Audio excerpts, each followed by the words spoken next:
Drugs.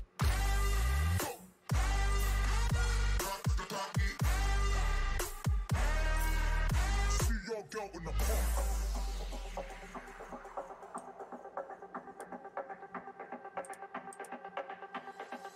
System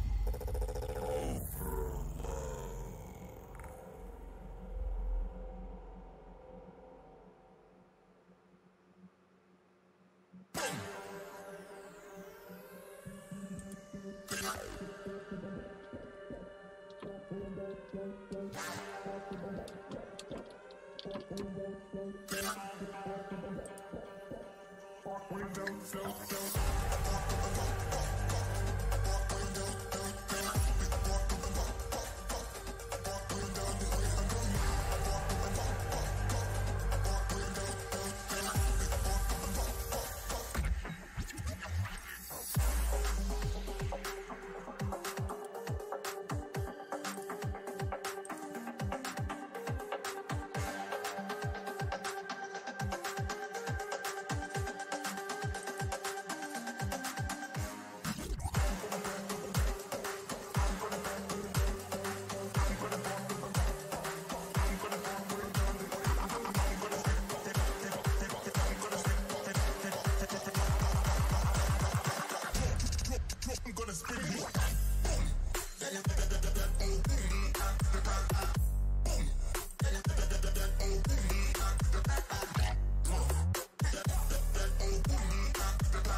This is Sean O'Malley, and you're watching Full-Time MMA. Don't be a bagel biting, bagel bitch boy, bagel bitch back.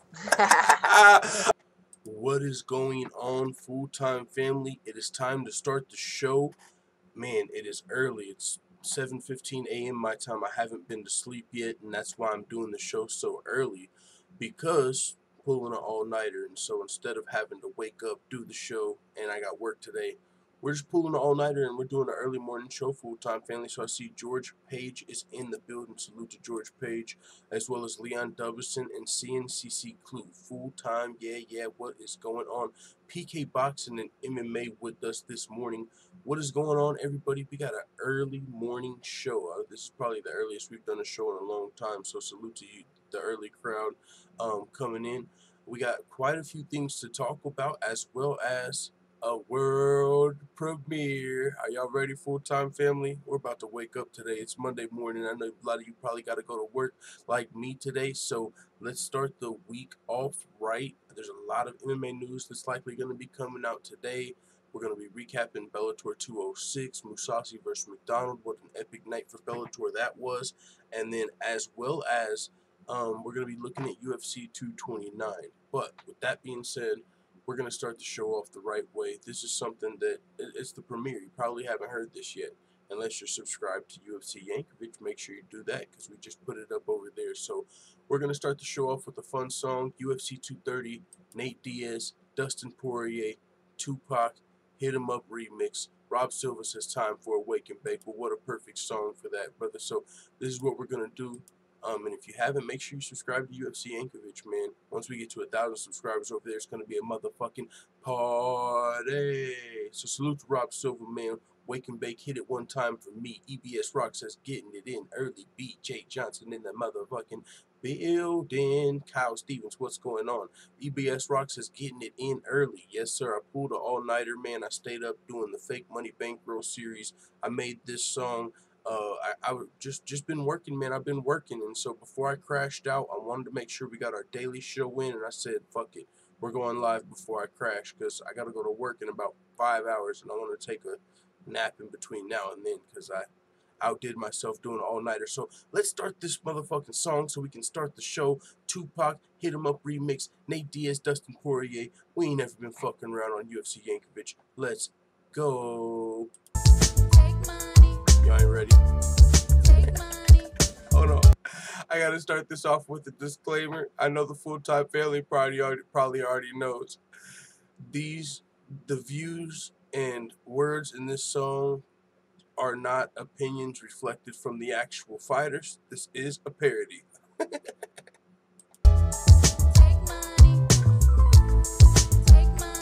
First off, fuck Nick Diaz and fuck you, Nate. East side, when we ride, come equipped to bang. You claim to be a fighter, but don't fucking fight. You puff on fat joints, sit and stuff your pipe. I'm an American top team, training hard as shit. Nathan Diaz and the scrap pack are some mark-ass bitches. I'm throwing punches up in bunches at your grill. Keep them coming, cause I'm gunning for the kill. You know the deal. Nick Diaz, where's your girl? I heard you beat her. Maybe you're fighting her cause you can't buy a win in the UFC. And Gilbert Melendez currently riding a 4-fight losing streak. Y'all got Cesar Gracie fight team in these streets looking weak. I let you niggas know that it's beef for life. Then let the east side ride tonight.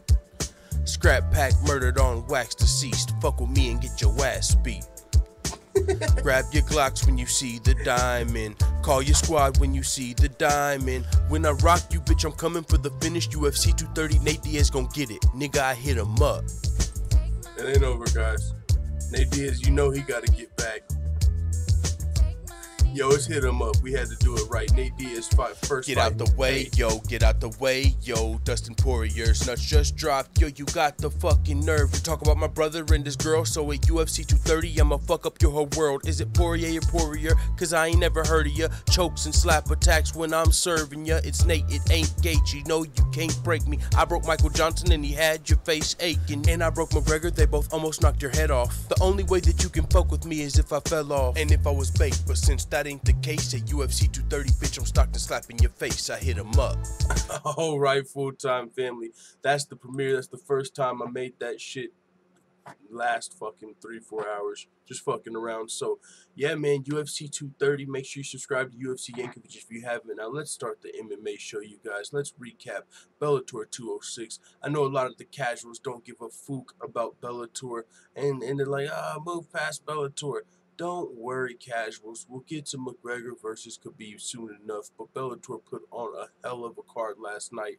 One of their most stacked cards, if not the most stacked card of the year. So we got to take the time to at least cover the results and recap the main card. Leon Dubison says, oh shit, Poirier with the battle rap bars. Now Diaz with the comeback. I'm just saying, we hit him up over here at UFC Yankovic. Yeah, man. So Bellator 206, let's go over the main card, the main event of the main card. Champion versus champion super fight. The Moose, the GOAT, Gegard Mousasi. One of my favorite fighters, has been before this fight, after this fight. A lot of people underrate him. I don't know for what reasons. He's got a lot of experience. He's not even super old to have all of the experience at multiple weight divisions. Left the UFC on a 5-fight winning streak, and now he's Bellator's middleweight champion. He made quick work of Rafael Carvalho, their middleweight champion, and then last night also made quick work of the welterweight champion, Rory MacDonald, who's arguably the greatest welterweight on the planet. So with that being said, man, Bellator. I'm repping Bellator. No, this was a tough fight for Rory MacDonald. I know a lot of people were rooting for him, but you ain't got to be scared to get your ass whooped. And in there, it looked like Gegard Mousasi was up a weight division. And he is, right? He's the middleweight champion. It's not easy to become the champ just because we've seen it done by McGregor and Cormier. Those guys are motherfucking legendary.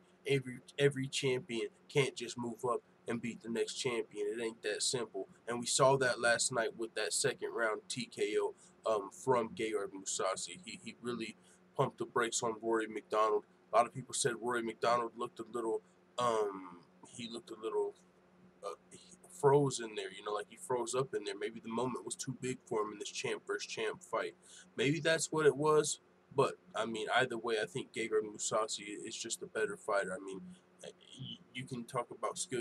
You can talk about whichever way you want. I mean, coming in as the 185-pound champion, I just think he had the advantage, and we saw it last night. So, fucking phenomenal performance from Gegard Mousasi. Maybe he'll get some of that respect on his name now. Who knows?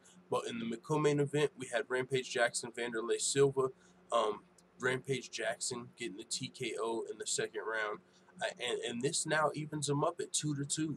And Rampage said after the fight, Vanderlei hit him up and said, hey, we're 2-2 now. Now we got to settle it. And so we might actually see a rare rubber match. Like a rubber match is when they fight 3 times. What do you call it when they fight 5 times?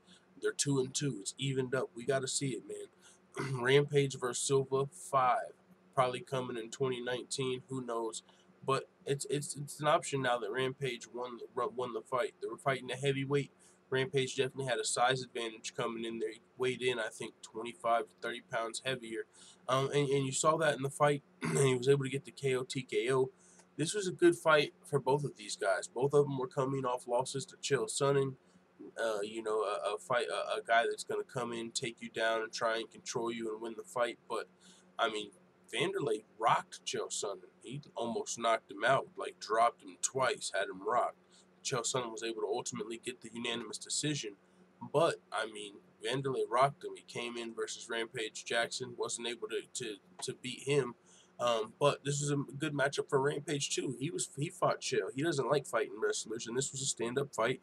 And we got to see what Rampage Jackson can do against a stand-up fighter, because not only was it a good matchup as far as not being a wrestler, but Rampage, as far as his outside the cage, he's doing a lot better as well. He's been looking a lot more in shape lately. He's got a lot better attitude, better contract situation. He just seems a lot more happier to be, fighting.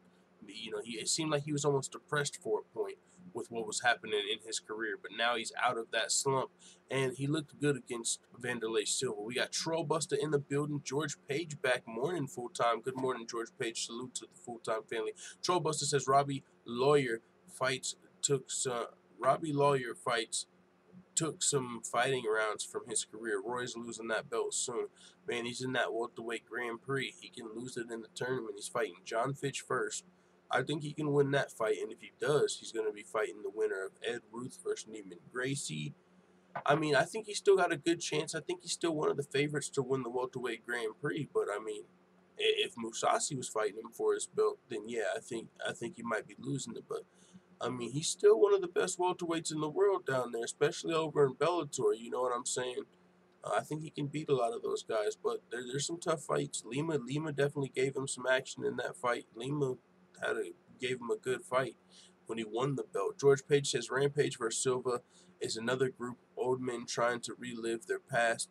Yeah, I kind of hear what you're saying. They're definitely past their prime. You can say that, but it's still good fights.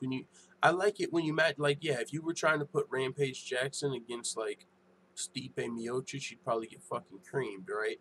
But if you put him against a guy like Rampage Silva, it's still a competitive fight, and so why not? You know, it's not like they're making a run for the heavyweight title. I'm down to watch them scrap, especially that fifth fight. But for sure, I hear what you're saying, though, brother. Yo, it's a L. Finally, Dad Hours. Yo, Dad Hours in the building. I just heard school buses and shit outside, bro. Yeah, man, I pulled an all-nighter, so that's why we're up during the Dad Hours. Salute to the dads out there. I've been missing family. My bad, bro. I ain't viewed the material. It is all good, man. It's all good. Leon Dubson says, yeah, they're old, but they perform. But we put that shit show puts that shit show that was Ngannou Lewis in full perspective. That's a great point, man, Leon Dubson. That is a great point.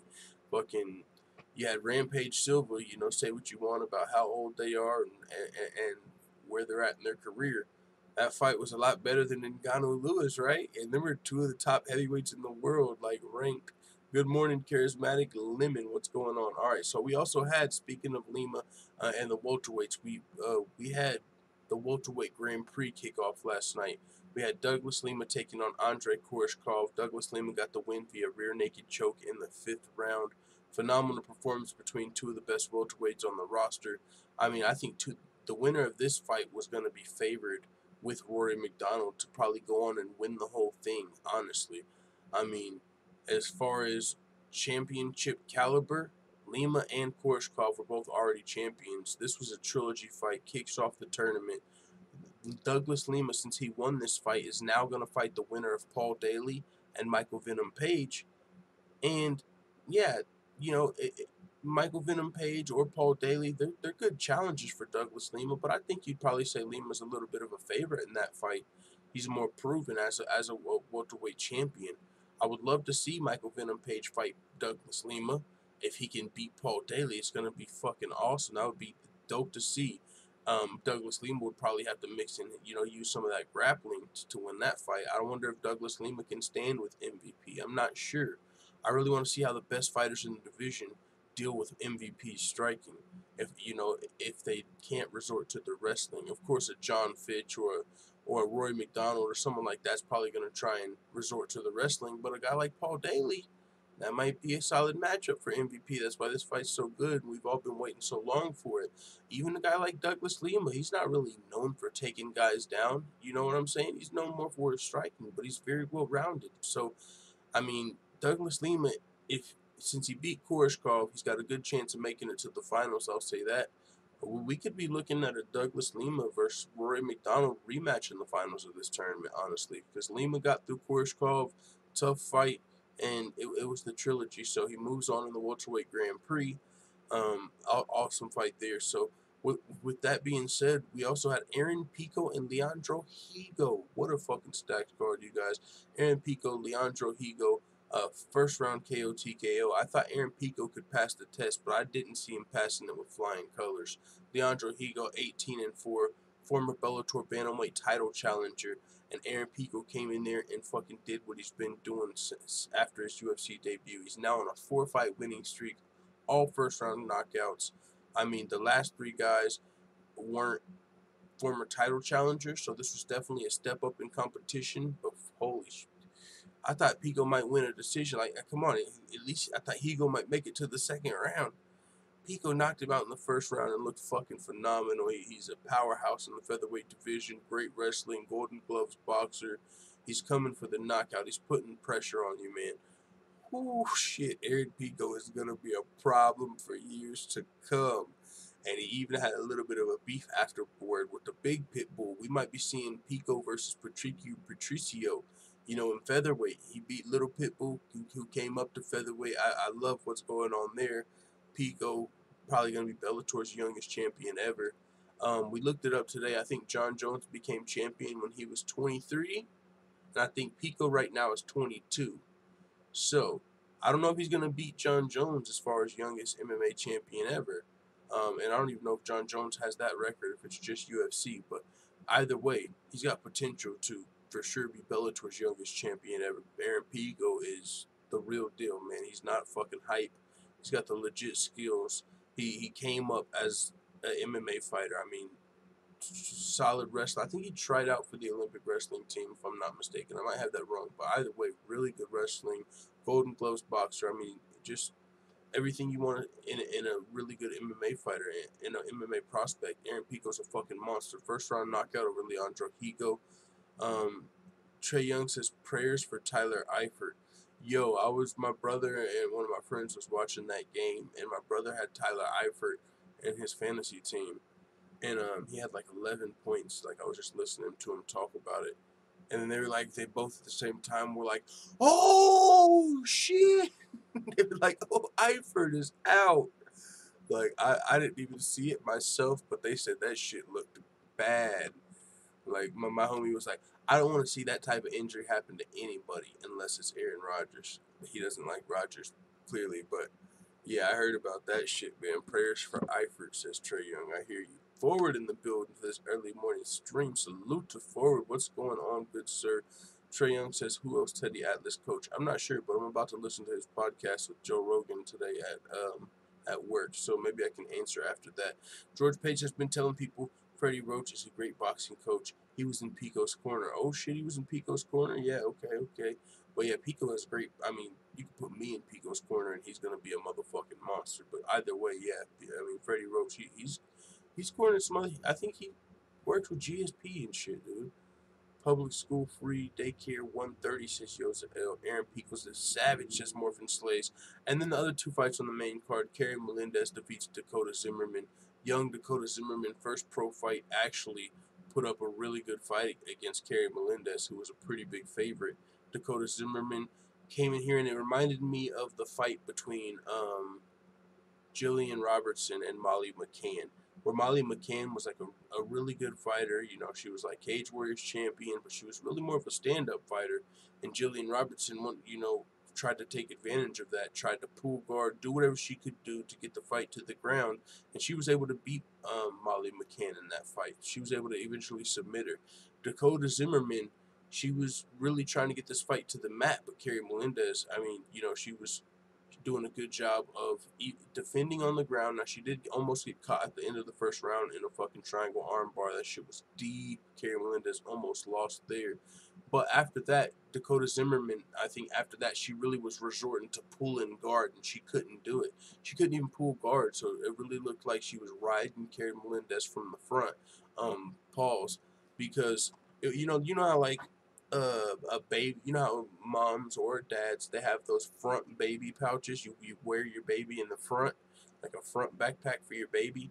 That's how Dakota Zimmerman was on Kerry Melendez. She was like trying to pull guard, but Kerry wasn't going down, so she was like carrying her in the front.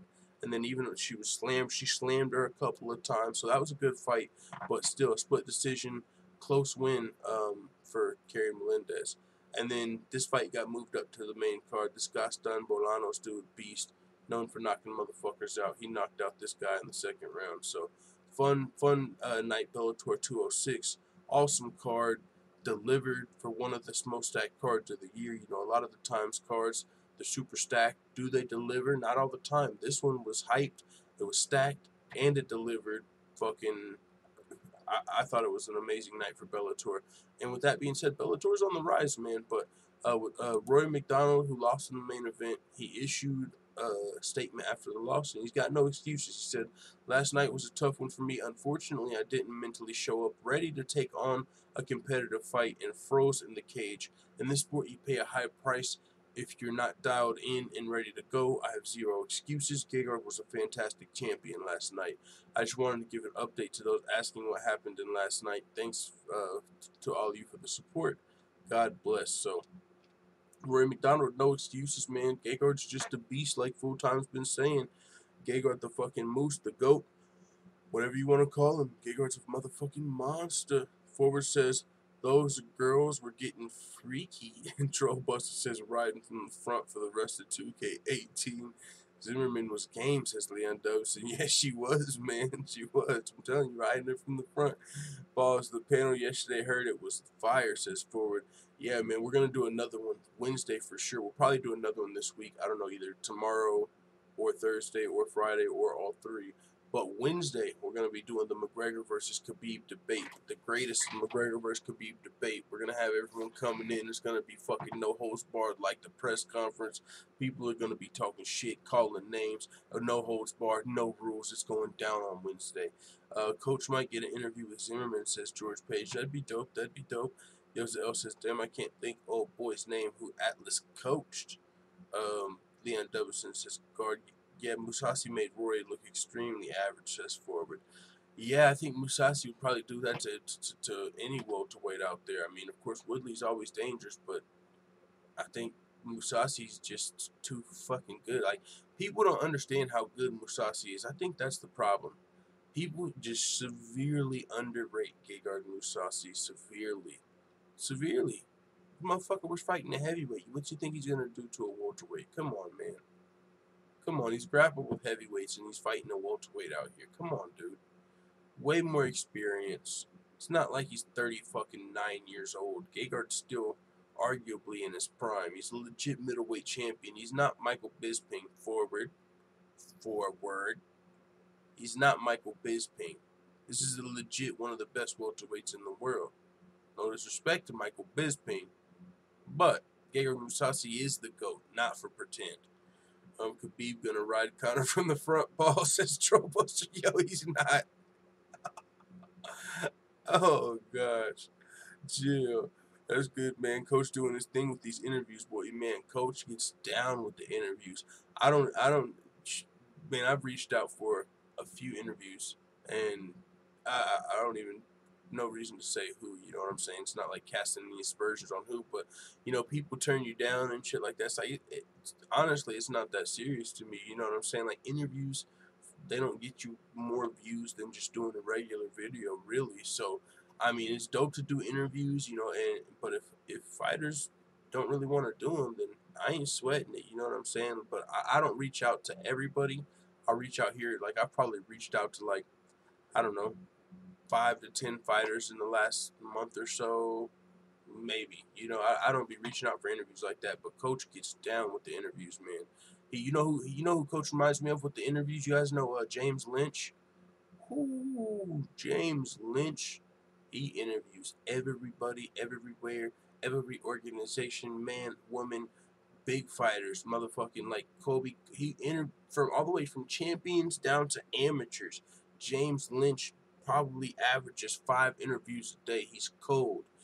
And Coach reminds me of, you know, kind of like James Lynch, just with all the interviews they be doing. So definitely, you know, that's dope for them. But I'm not, just like me personally, I'm not even really like looking to interview fighters that much. You know, it's dope, but I don't even, you know what I'm saying? Like, that's not really what I'm looking for. You know, like, and that's just a side thought here, but yeah, man, Zimmerman, that'd be a good, I think he already interviewed Kerry Melendez. Coach interviewed Cyborg. He interviewed the Shevchenko sisters. He interviewed Juliana Pena. Coach is doing his fucking thing. Salute to the coach. If you guys haven't yet, you gotta make sure you're subscribed to CSH Combat Sports, man. But I know a lot of you here already know about the coach.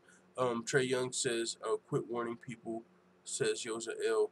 Keep reaching out full time, you'll get it. Yeah, I'm not really, you know what I'm saying? I'm like not dying to get him, like, so I'm not super persistent. Like, and right now, like, see, I was gonna interview Tatiana Suarez. Like, she messaged me back and said she would do it, but I seen it late, so I messaged her, reached out for the interview.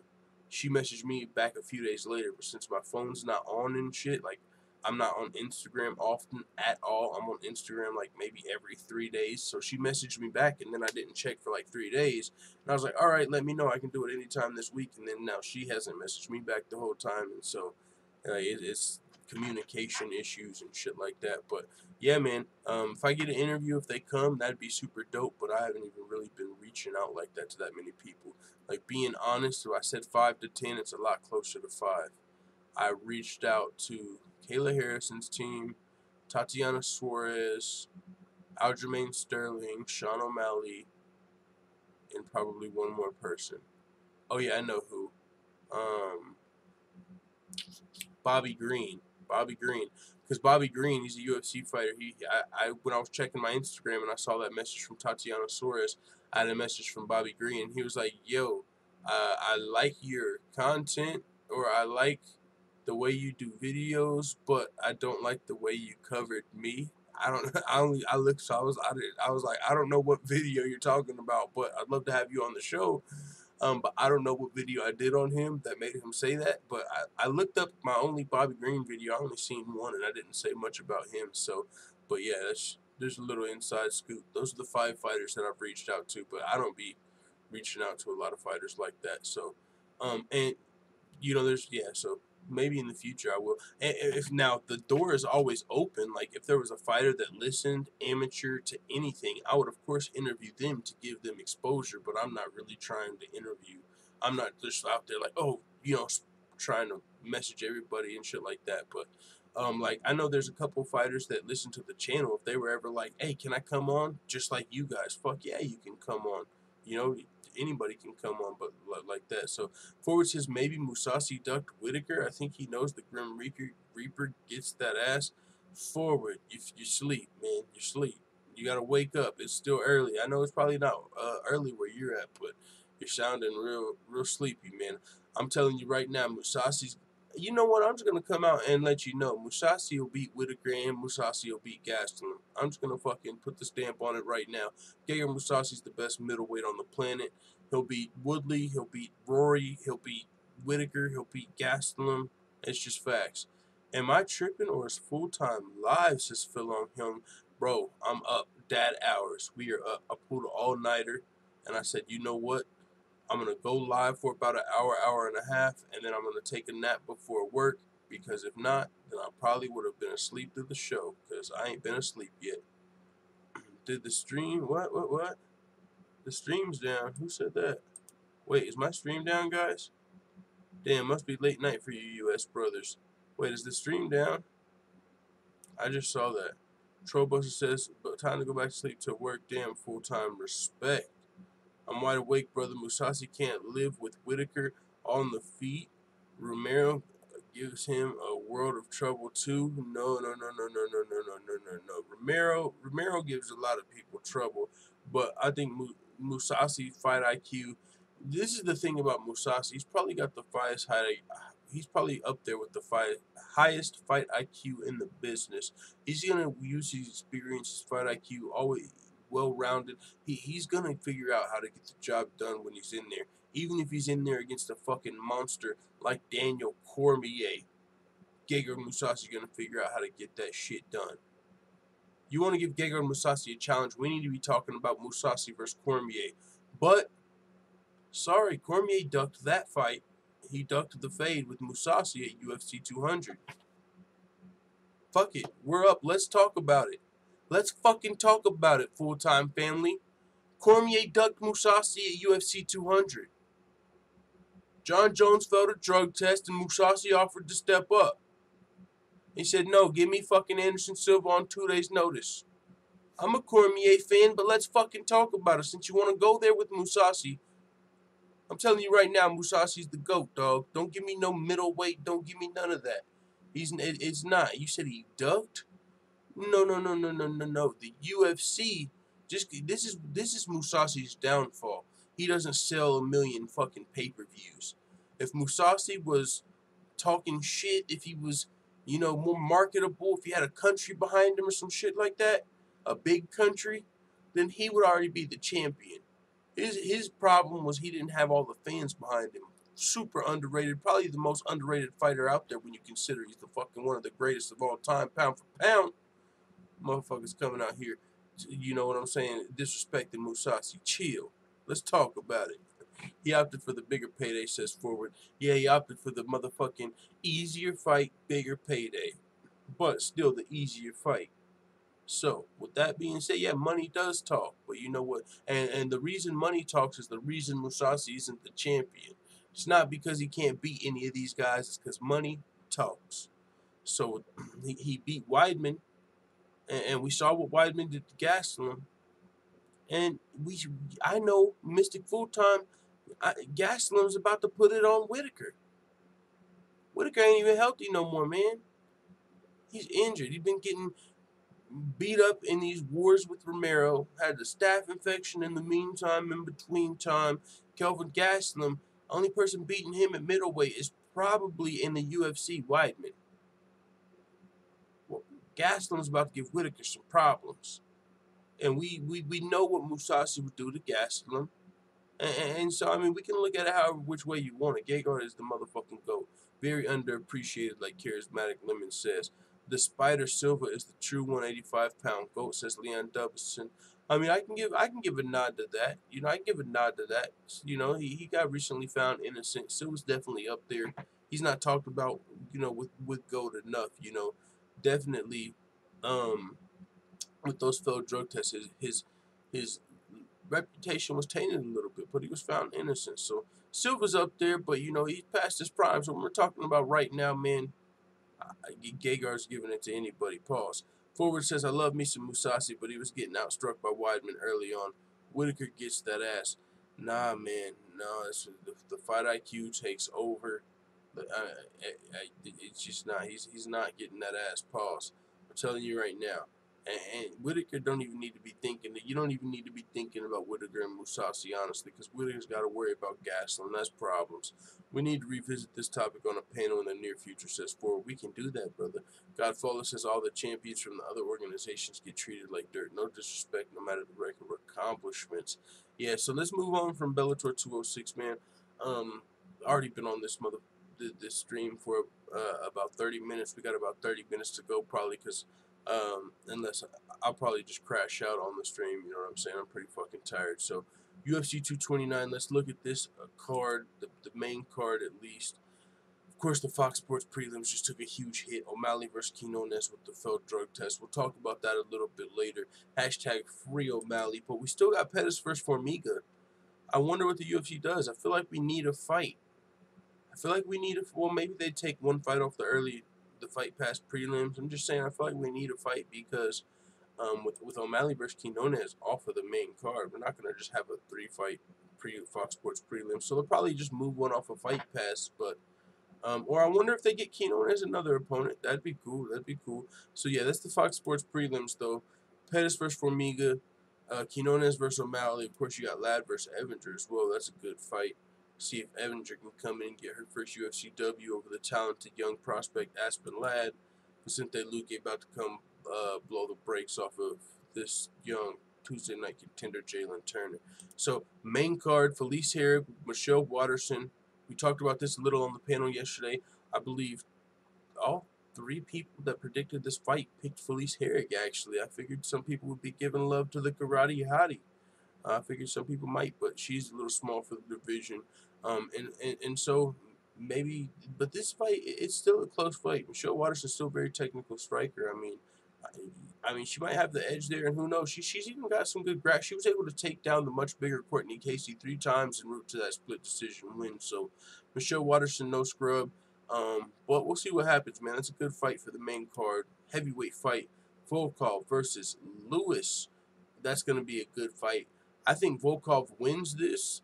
I think the panel kind of went with that as well. I think we all picked Volkov in this fight. But this is what happened. This is what I think would be crazy though. Like, what if Derek Lewis comes in here with a healthy back and just looks like an absolute fucking beast? Yo, he's almost in line for a title shot. Derek Lewis versus DC. Let's go. Holy shit, that would be crazy if he could beat Volkov here and then he's next in line for a title shot. Like if DC beats Brock, but of course maybe then you got to fight John Jones, so maybe he wouldn't get to do that. 5 in the super chat from Philip P. Young. Much appreciated, Philip P. Young. Thank you very much, good sir. Fat Ninja Flip says, good morning, family. Good morning, Fat Ninja Flip. Going for the stop. We got the Mark Atomic Foot Drop. Oh, snaps. The Atomic Foot Drop. Thank you for the 5 in the super chat, Philip Young. Much appreciated. Waters in with the awkward dance moves, low. She's cool though. Waterson with the awkward dance moves, says Fat Ninja Flip. Yo, she was getting down with Holly Holm. I saw that video. DC says John Jones is a bitch. It's Fat Ninja Flip. Let's go. But yo, Derek Lewis versus DC. What a turn of events if that fight happened. That'd be fun. And honestly, he just beat the #1 contender in his last fight. He beat Ngannou. If he beats Volkov, I mean, Lewis is closer to a title shot than he's probably ever been. I mean, he is right now. But the problem is, with Brock Lesnar and John Jones and DC, I don't know if he would even be able to get that title shot if he won. But either way, I think he's got a chance to win this fight. That's the thing about Derek Lewis. You can't really ever all the way count him out, because he'll be down in a fight, fuck around, and come back and knock you out in the 3rd round after losing the first 2 rounds. And everyone likes Derek Lewis, so kind of root for him either way. But Volkov is dangerous, man. He's 4-0 in the UFC. He just finished Fabricio Werdum in the 4th round. 4th round KO, TKO. He's only like 28 years old with like 5 pro fights. He beat Struve. He beat Roy Nelson. He beat Fabricio. Dangerous fighter. He could very well win this fight. He's like 6'7", and he actually uses his height like one of the best fighters out there. You know, you got the skyscraper Stefan Struve, who he actually has a win over, but he's a different animal, man. Alexander Volkov, Russian heavyweight, he's a beast. It's gonna be a super tough fight for Derek Lewis. See if he can get it done. Coco Butt says, "Where's the first embedded for UFC 229?" That's a fucking good question. Well, I guess it's Monday. Maybe they'll drop it like today. The greatest Daniel Cormier says, Trollbuster, hate it but can't fade it. Hate us because they ain't us. He says, calm down, it's too early. Just a question. Philon Hyung says, for staying up all night, good grind. I appreciate it, man. I appreciate that 5. Trollbuster responded to Coco, but DC's on commentary. The winner needs to call him in the cage and punk him here on the spot. Yeah, that's a good call. That'd be funny, man. If Derek Lewis wins this fight, what would be next for him? Probably like Curtis Blades. If Curtis Blades can beat Ngannou, I mean, that's another fight. Curtis Blades is another guy close to a title shot up there. So, yeah, man. We got Lewis versus Volkov, OSP versus Dominic Reyes. Dominic Reyes is devastating. And have you guys heard about this thing? Let me pull this shit up for you guys. The MMA U, the U of MMA. It's literally called the University of MMA. Check this shit out. I just found out about this. Someone tell me about it in the chat if you already know about it. I was looking up Dominic Reyes, you know, just doing some more looking into these fights. Look at this motherfucker's amateur fight history. He fought 5 fights amateur, right? All of them. U of MMA. Well, 4 of them. And I immediately thought, is that like University of MMA? Like, is there some, like, that would be really dope. And I clicked on it, and it is. It's in Los Angeles, California, University of Mixed Martial Arts. So he went 4-0 in the University of Mixed Martial Arts. Maybe that's why he's a favorite in this fight. I mean, that does seem like a legit program, you know, that you would like to see a fighter go through before you turn into a pro fighter. You know, like, get some good amateur fights. So the idea of a University of Mixed Martial Arts seems dope as fuck. I just never heard about it before this. So he beat everybody there. I mean, he fucking knocked everyone out there in the first round or submitted everyone. He's been a finisher. Turned pro, knocked out every single fucking fighter or submitted them in the first round except for 1. But still, you can't count out OSP, dude. He's beat Jared Cannonier, Jeremy Campbell, and Joseph Christensen all in the first round in the UFC, but none of those guys are OSP. Yeah, he's knocking everyone out, so he's passing these tests with flying colors, but he hasn't did it to anyone like OSP yet. So to completely count OSP out, I think is he was just the underdog coming into his Tyson Pedro fight. OSP can knock you out, he can submit you, or he can fucking out wrestle you. I mean, OSP is a very well-rounded fighter, and he's experienced. He's been in there with some of the best heavyweights in the world, and there's levels to this game. There's levels to this game, and OSP, you've literally got to be you have to be one of the best light heavyweights in the world to beat Owen St. Preux. That is a fucking fact. If you're a top 10 guy, you're not beating OSP. You've got to be a top 5 guy, ready to challenge for the title, if you're going to beat OSP. Dominic Reyes hasn't proven that yet, so for OSP to be an underdog in this fight, I think that's a little crazy, but hey, it's not the first time OSP's been an underdog.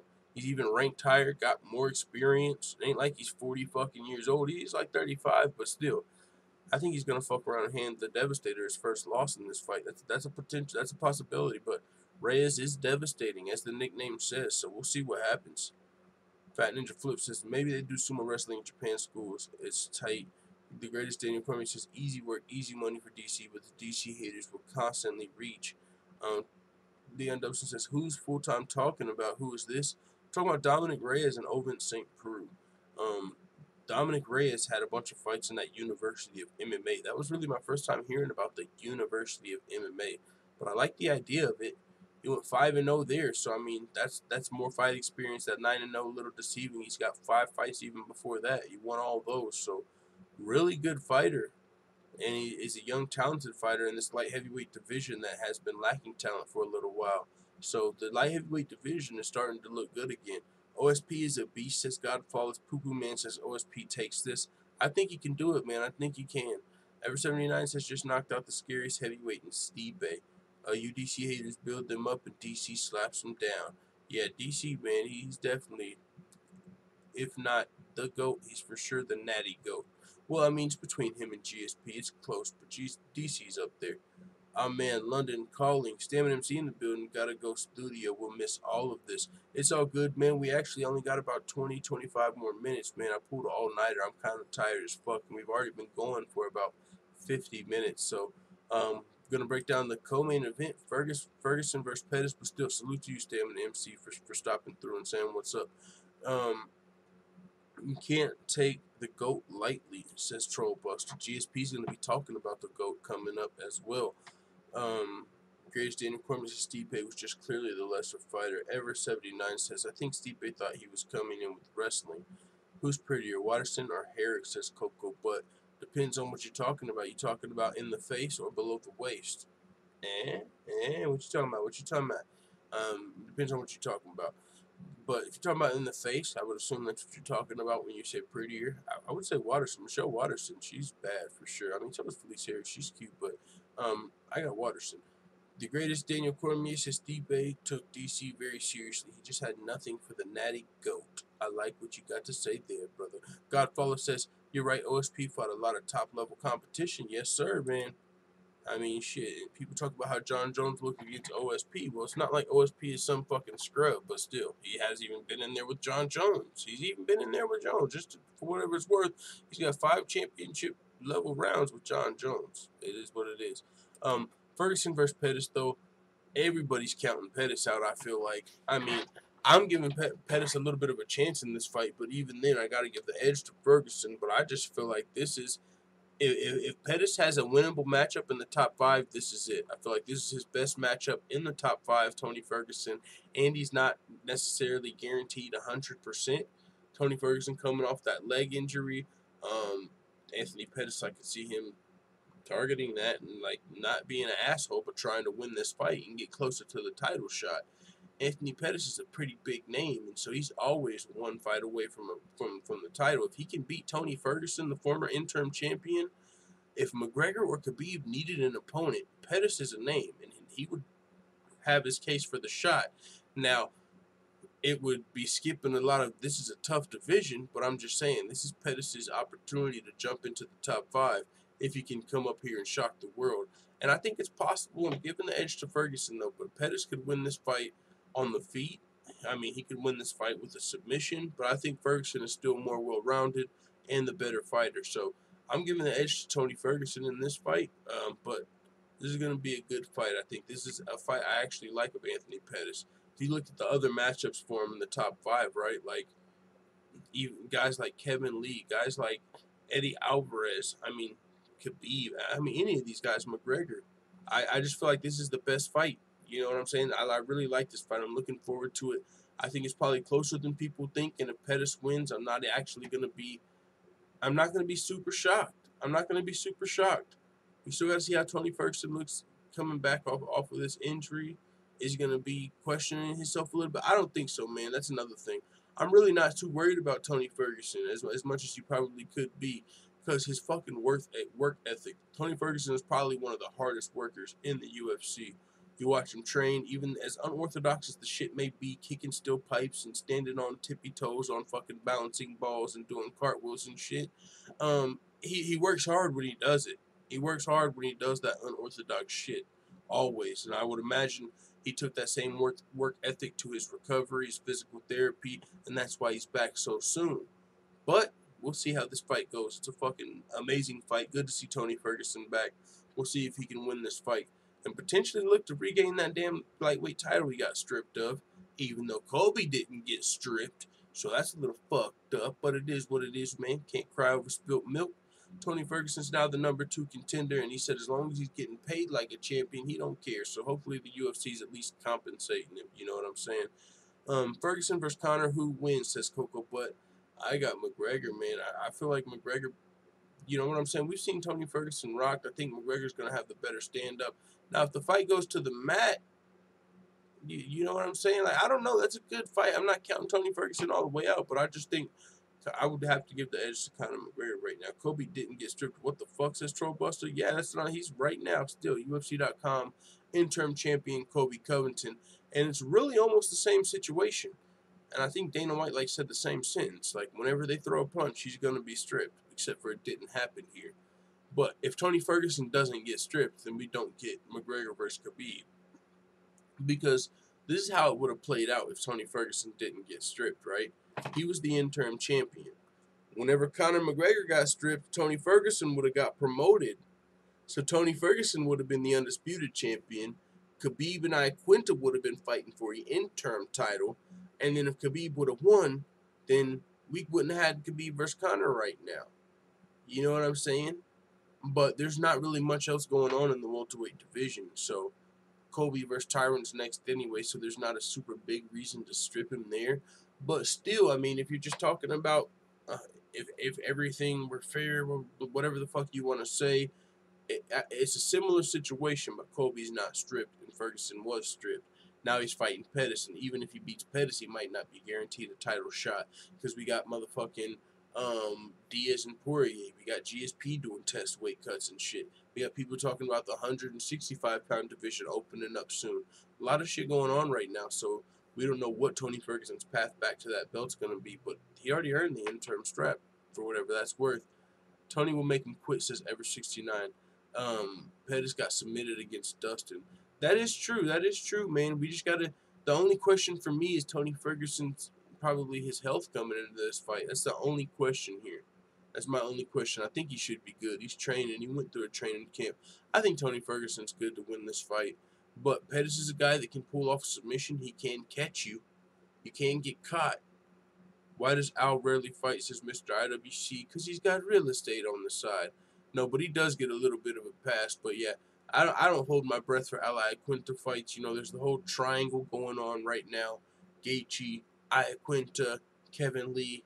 That's not a triangle as far as I'm concerned. Book Lee versus Gaethje. I'm not holding my breath for an Al Iaquinta fight. When he wants to fight, he'll come back and fight. He just made a lot of money off the Khabib fight as well, or he wouldn't have took it. So he's got money. He's got real estate. He's gonna fight whenever he wants to fight. Whenever he gets hungry, he's not doing it for the money. So yeah, Iaquinta he rarely fights because he doesn't have to fight. I run this chat, says Lakatatas. I don't know if that's the case, brother.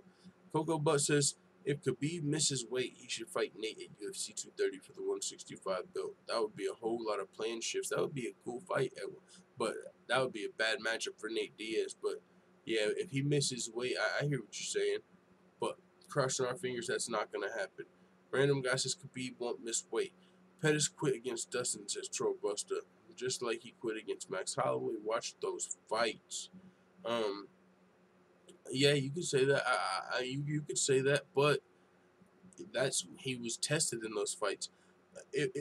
Yeah, and that's a fact. We have seen that in Pettis in his recent losses. I give you that, but I'm just saying he's got the chance to catch Ferguson, and plus we still have to see how he's coming back off that injury. But you are right. I've seen those fights, Trollbuster. Leon Dobson says, just kidding, he had a rib injury while he was on the bottom trying to improve his position. He hurt himself even more, so he couldn't continue. Yeah, I don't know if he broke his rib or what, but he had a rib injury there. Random guy says Khabib versus Conor won't even be competitive. Easy win for Khabib. Yo, let's talk about it. McGregor versus Khabib. Some people feel like, and this is going to be on Wednesday, man, the ultimate McGregor versus Khabib debate. We're going to be going down panel, no holds barred, no rules, fucking rated R, rated mature. There's going to be people's feelings getting hurt and all type of shit. Make sure you're there Wednesday for the live chat. McGregor versus Khabib, the ultimate debate. Some people feel like McGregor has no chance. Some people feel like Khabib has no chance. Some people feel like it's just going to be a good motherfucking fight, and you don't know who to pick. It's a coin flip, and that's where I am sort of right now, but man, yeah, right now it's a coin flip for me. If you watch my predictions, I picked Khabib in the beginning, but if you watched all the way to the end, you saw I switched up, man. I switched up. I gave the edge to Conor McGregor, 51%, 49% for me. Super close. I'm giving the edge to McGregor, though. I can give you the reasons, but we'll save it for the debate. But McGregor versus Khabib is less than 5 days away, you guys. UFC 229 is less than 5 days away. Holy flying flipping flapjacks. I'm him says I gotta take Conor. Forward says I might rep Khabib for the debate. Feel like it's a Conor love fest in these streets. Hey, rep Khabib. I'm gonna be the moderator in the debate. I don't think I'm going to really take a side in the debate. I'll probably just be going back and forth and instigating like, oh, he said your mama ain't got no left titty. You know, like I'll just be hyping people up in the debate. I don't know. It's going to be fun. Ever79 says maybe I don't care. He's ready for top 5 guys. Yeah, so let's move on. We got a few news topics to go over before we get out of here for the day, guys. Conor McGregor's coach Owen Roddy says Khabib Nurmagomedov making weight could be a concern for the McGregor clash. Hopefully Khabib makes weight, but he has missed it in the past. He's been injured in the past. Khabib has the nickname pull-out merchant. Some people have called him that. But he's made weight and he showed up to his last 2 fights, so I think we're good. But Owen Roddy says it could be a concern. Yeah, it has happened before. Don't focus on what is out of your control. You can only focus on what you have control over. We don't know what could happen. Anything could happen. We have had that happen with Aldo a couple years back. We had a last-minute change with Mendez. Really didn't affect us. We went straight back in, made a couple minor adjustments. We went in. We done what we needed to do. Anything can happen in the fight game, but we can only focus on what we have control over, and that's getting Conor prepared, getting him focused on getting back in the cage and doing what he does best, and that's what we're focusing on. So, yeah, they're open to Khabib possibly not making weight, but they can't focus on that. And Conor McGregor, I mean, we do got a replacement on deck. We got Tony Ferguson ready to step up if Khabib gets injured. If Khabib misses weight, I think we still see Khabib versus McGregor. I don't think Conor McGregor's team would say, oh, you missed weight by 0.5 pounds, I'm not fighting you. Conor McGregor would probably fight Khabib not cutting weight. If these motherfuckers ran into each other in an alley or you know what I'm saying, something like that, send me location type shit outside of the octagon, there would be no cutting weight and they would be throwing down. So I don't think that this fight would get canceled if Khabib missed weight. He would have to be injured for Conor McGregor to not take this fight. So I really don't think we have to worry about it. But even if he does, I think we still see the fight. But moving on, speaking of the GOAT, we talked about this a little earlier. George St-Pierre believes fighters with PED pass should be removed from GOAT discussions. GSP talking about, in my mind, the guys that come up that are in the discussion for GOAT with PED pass that have been in the news lately specifically is John Jones, and he talks about that. But there's other GOATs at arguable GOATs with PED pass. What about Anderson Silva? He was found innocent, but can he be in the conversation for GOAT? He does have a PED pass, but this is the thing: he was found innocent. What do you look at for the dick pills excuse? I don't know, but this is what George St-Pierre had to say. He says, it makes such a difference. People have no idea how much of a difference, and I know it because I've trained with people who are using peak performance-enhancing drugs. I've trained with a lot of them, I know for sure. I've trained with them, and you can see a huge difference. Like when you grapple with them, it's not even the same guy. It's like if you're taking it's like if you're taking two different human beings. It's completely insane. Just look at the difference with some of the. I'm not saying any names because I don't want to attack an individual. John Jones, no. But he said, but I want to change the system. Just look at the difference with some people. Look, I remember there was a fight between two opponents. One guy said, oh, it's not the performance-enhancing drugs that threw the kick, it's me. Actually, that's not true. That's the performance-enhancing drugs that threw the kick. Because you wouldn't have thrown the kick like that if you would have not taken them. You know what I mean? So to give you an example, it makes you more creative. It makes you more hungry. It changes physique. Ain't no getting away from around that, man. That sounds like John Jones. And say what you want. I'm not instigating, but John Jones just kicked Daniel Cormier in the fucking head, and they had the whole debate. It wasn't the steroids that kicked you in the head, Daniel Cormier. It was me. He's taking John Jones's words and just not saying John Jones because he's not trying to make this a big fucking GSP versus John Jones beef. But he's saying, yeah, John Jones, those steroids could have threw that fucking kick for you. DC is the natty goat, besides me. He said, also, not only the physique, it changes the mind of the person. So with people, they think it's only affecting strength and conditioning and stuff like that. No, it doesn't. It's not only recuperation. It changes the person entirely. It makes them a better athlete. And yes, I think they should be removed from the GOAT discussion. It's very hard to say that because a lot of people, they work hard. We know if they get caught once or twice, but we don't know if they're all taking it for all of their life or not. So it's a hard topic to say. It's not black and white. It's gray. And he says, if you look at the American justice system as far as, he's talking about John Jones, they asked him about John Jones snitching, he's got this 15-month reduction. And he says, so if you look at the American justice system, the crime system, when they catch one bandit, they catch someone for a felony. The guy has a chance to reduce his sentence normally if he's talking. So that's how the crime system is made in the United States. USADA is from the United States. They're using the same thing. I believe in second chances. I believe every individual should have a second chance. It's not black, it's not white, it's a gray zone. I just don't know what to make out of it.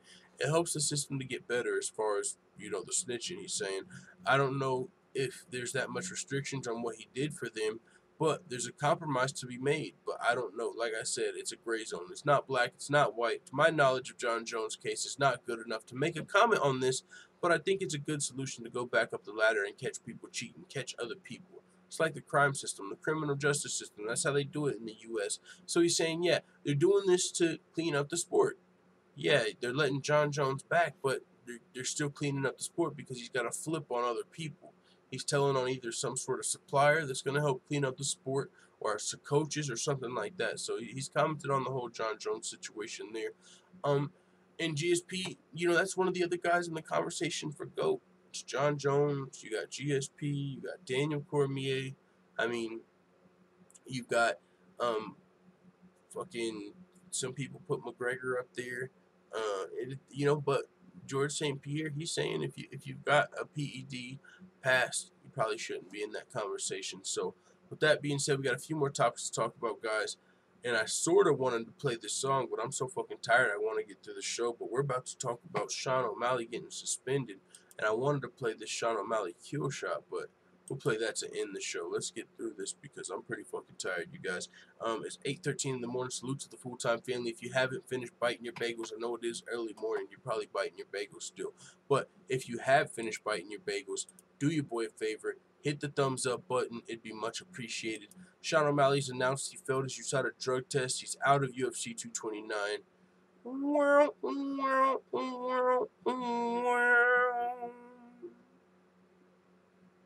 Unfortunate full-time family. Hashtag free O'Malley. Holy shit, this news sucks. Unfortunate. I mean, 100% I believe this is a case of a contaminated supplement. We've seen this time and time again now by USADA. Guys get announced that they were flagged by USADA. Come to find out they're innocent, but they lost the fight already. They lost a huge opportunity already, and they've got now, PEDs associated with their name. Now USADA just recently changed their policy to where they're not going to flag you publicly. You're still going to get pulled from your fight, so people are probably going to speculate. But USADA's not going to come out publicly and say, hey, this fighter failed a drug test. So unless you come out like Sean O'Malley did and get in front of this and say, hey, everybody, I want to let you know what's going on because it's some bullshit. I fully expect to be proven innocent. But just so you know, this is what's happening. And I like that Sean O'Malley did that. He came out and he got in front of this. He announced it himself. He took to Instagram, and we'll go there now. But he said, hey guys, Sugar Show here. I want to be the first to let you know about what's going on. As many of you may have seen, the UFC announced this weekend that they're no longer announcing potential violations of the USADA program because of the high number of unintentional use cases under the program, and instead they're waiting until the end. I find myself caught up in one of these exact cases right now. Even though under the new policy my case would not be public right now, it's important to be upfront and honest with my fans about why I'm not fighting next weekend. I've been working with Jeff Novinsky at UFC, and I believe that we've already identified the dietary supplement that would have caused this. We've sent the remaining samples from the bottle I took to USADA lab, as well as a full sealed bottle. I'm told the testing these supplements can take up to 30 days. I'll continue to update you about all the findings, but I fully expect the results will be what I already know, that I did nothing on purpose.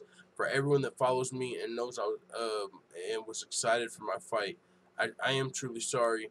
It hurts a lot not being able to get out there and do what I love on the biggest stage. I have no intention of cheating, and I'm fully confident that the results of this case will show that. Love my fans, and I hope the impact on my career is minimal, and I'm back to fighting real soon. So he didn't have to come out and announce this, and we probably wouldn't have known what was going on. We would have probably assumed it was an injury because Sean O'Malley has had a history with injuries. In his last fight with Andre Supimkov, and he won the fight with one fucking leg essentially in that third round. It was crazy, but you know what I'm saying? Some people would have probably thought, oh, he is injured. That's what's going on. And he could have just let that speculation be out there, but he got in front of this.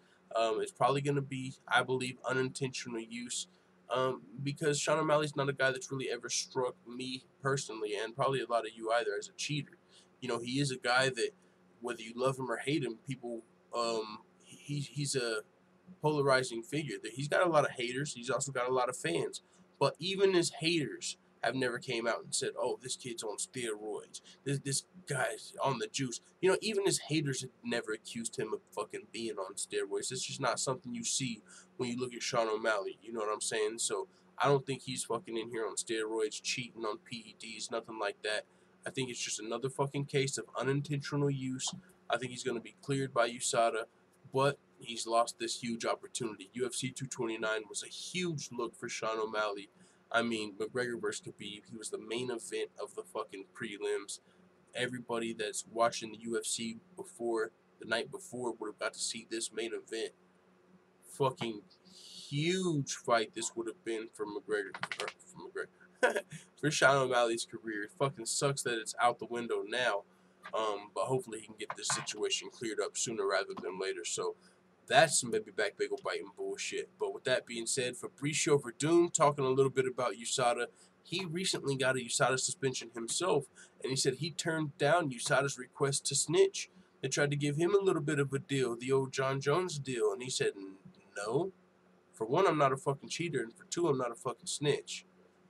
But he did say they offered it to him. He said, what surprised me the most was at the end of the interview, it was something that I found absurd.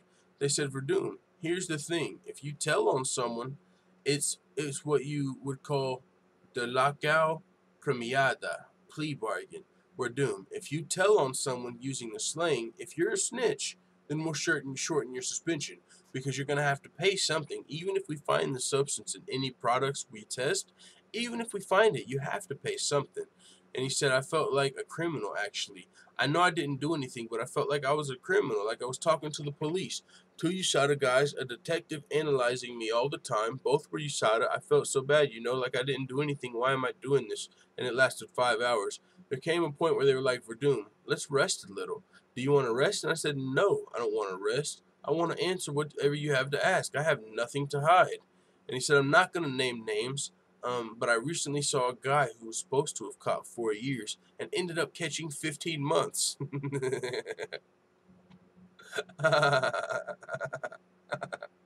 Nobody wants to name John Jones's name.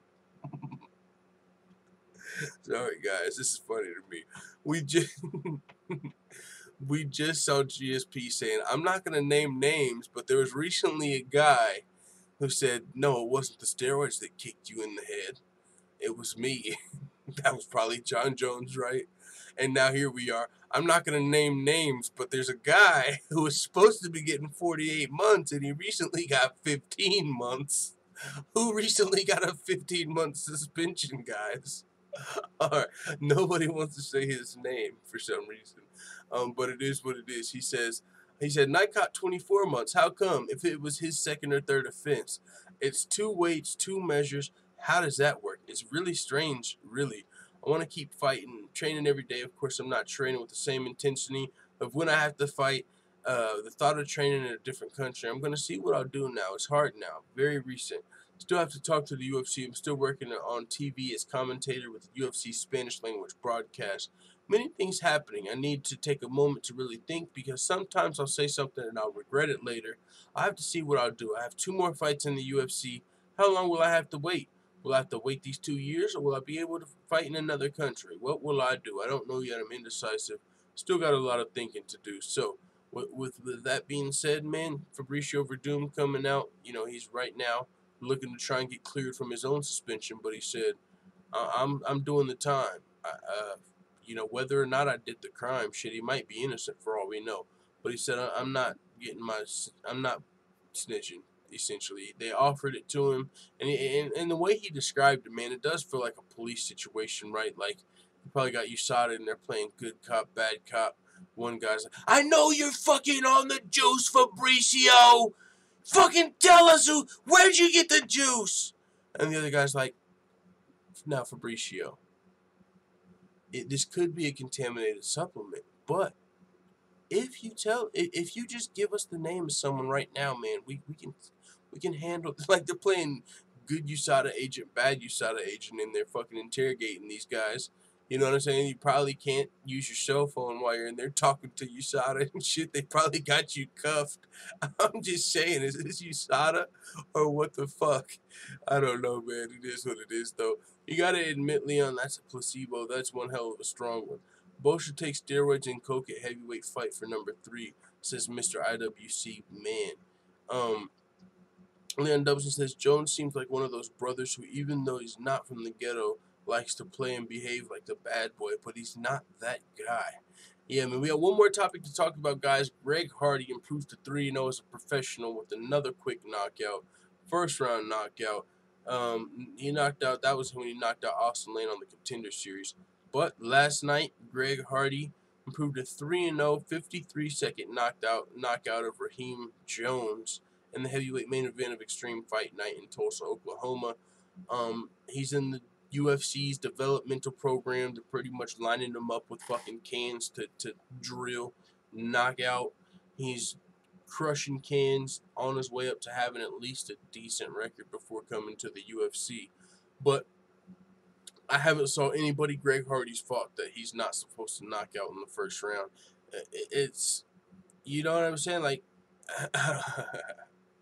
I was going to make a joke. Fuck it, I'm making the joke. These guys have about as much of a chance against Greg Hardy as his fucking girlfriend did. Alright, that's a joke. That's a joke, guys. That's a joke. But either way, he's fucking knocking these guys out in under 2 minutes, under 1 minute. Fucking creaming them. Just knocking motherfuckers out. It's Greg Hardy. Former Dallas Cowboy, former Carolina Panther. Probably one of the most athletic heavyweights that's going to be in the UFC. Got a lot of star potential. He's going to be bringing eyes to the sport that might not have been on it. Like, you know what I'm saying? Different eyes. So He's got potential for the UFC, but as far as being a heavyweight title contender, never in his fucking right mind. I mean, I don't know. I just don't see it. I don't see it. I mean, of course, he's got a puncher's chance because he's so fucking athletic, but I think as soon as he gets in here with somebody skilled, he's probably out of there. Now, the fight, of course, everybody probably wants to see is Greg Hardy versus Derek Lewis. Greg Hardy with the history of domestic violence. Derek Lewis, the Black Beast. He don't like people with the histories with domestic violence. So this is a fight that seems like it's a crash course for the future. But in the meantime, in between time, Greg Hardy's going to be knocking out fucking cans. Heavyweight guys just crushing their shit in a local show near you at the Extreme Fights place and just knocking shit out. So Greg Hardy now 3-0 as a pro. And he's a fucking monster, man. He's just knocking shit out. So with that being said, it is what it is, guys. That's the end of the show. We're going to end the show with the song. Salute to you guys for coming through to the early morning show. We pulled the all-nighter. We did it. Check out UFC Yankovic.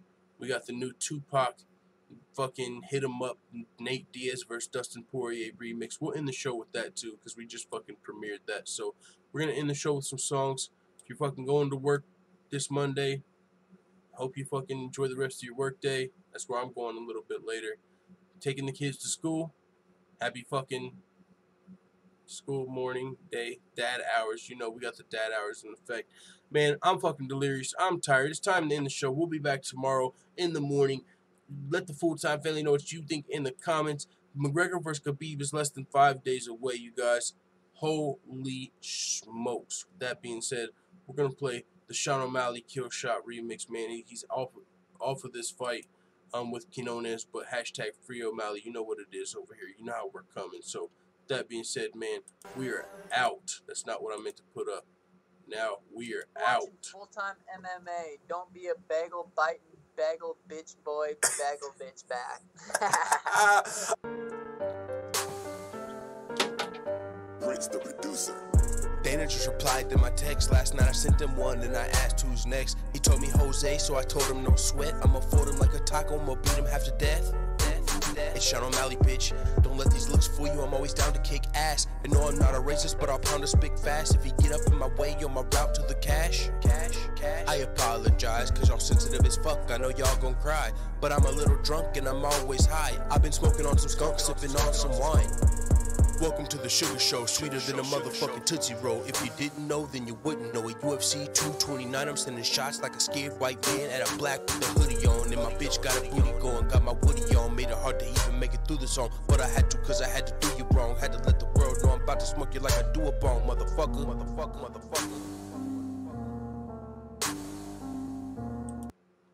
I see we got Thingao Eru says, please don't play this crap. I tell you what, you should already left the stream, but I got some more crap just for you. Diaz vs. Poirier, Tupac, hit him up. Make sure you subscribe to UFC Yankovic if you haven't yet. Fuck you, time out, dude.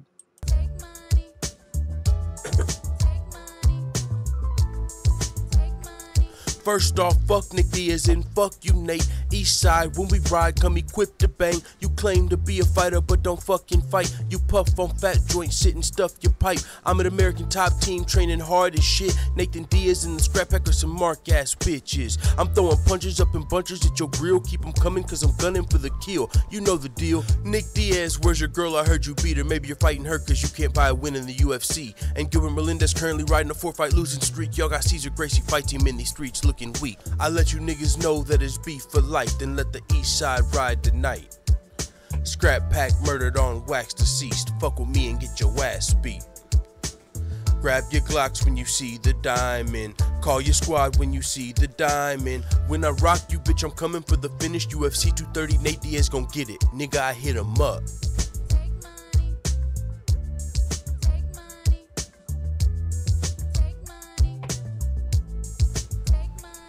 Get out the way, yo, get out the way, yo. Dustin Poirier's nuts just dropped, yo, you got the fucking nerve to talk about my brother and his girl. So at UFC 230, I'ma fuck up your whole world. Is it Poirier or Poirier? Cause I ain't never heard of ya. Chokes and slap attacks when I'm serving ya. It's Nate, it ain't Gaethje, no, you can't break me. I broke Michael Johnson and he had your face aching. And I broke McGregor, they both almost knocked your head off. The only way that you can fuck with me is if I fell off and if I was baked. But since that ain't the case, at UFC 230, bitch, I'm stocked and slapping your face. I hit him up. Take money, take money. Hey, fool.